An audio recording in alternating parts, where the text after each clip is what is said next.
imagine these kinds of fires that we're seeing here happening in a part of Africa or Southeast Asia, where you have groups that are already in a tense relationship, where different ethnic groups, different religious orientations, who have arranged themselves to stay out of each other's way.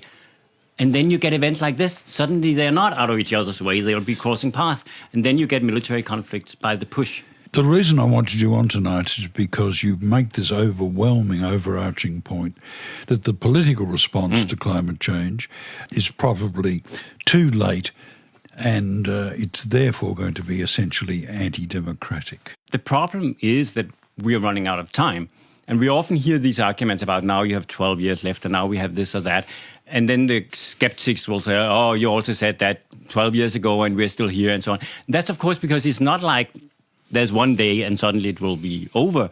It is just the longer we wait, the more abrupt the change has to be.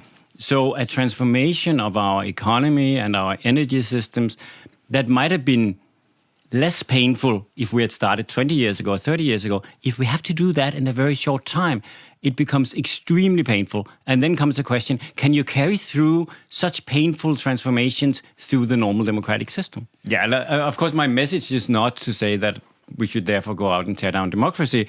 My point is just to say, if we really try to imagine that world where we are going, actually start to solve it, how does that look? Internationally, we have now a negotiation format which is in some sense hyper-democratic. All the world's 200 states have a veto on our climate agreement, and we have an institution with no teeth, and it's all very, very soft. The United Nations Security Council could, in principle, tomorrow decide that climate change is a threat to international peace and security. And then it's within their competences to decide, and therefore, you are doing this, you're doing this, you're doing this. This is how we deal with it. In this country, the blowback would be intense because we have a huge amount of climate change denialism. Exactly. Various governments. And I'm wondering if they dug their heels in and said no, in fact, if the population said no, what happens next? Yeah, that's step two. That's how the democratic prize at the domestic level is happening. If there was something that was decided internationally by some more centralized procedure, and every country was told, this is your emission target, it's not negotiable. We can actually take military measures if you don't fulfill it. Then you would basically have to get that down the throat of your population, whether they like it or not. Climate activists don't like what you're saying. No, because it's not so nice to be associated with something undemocratic. And I've been on Danish television where they try to push me to say, isn't it really the activists who are undemocratic? Is the activism, the Extinction Rebellion, just shutting down London? Isn't that the threat to democracy?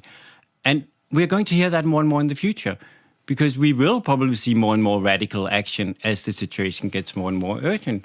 We might even see climate terrorism at some point, but that's only the small problem, because these will be marginal groups. The big problem is what happens the day when the system comes around to saying, okay, now we have to solve it for us, and we have to do it very fast because we forgot to do it in 30 years, and now we have to do it very swiftly.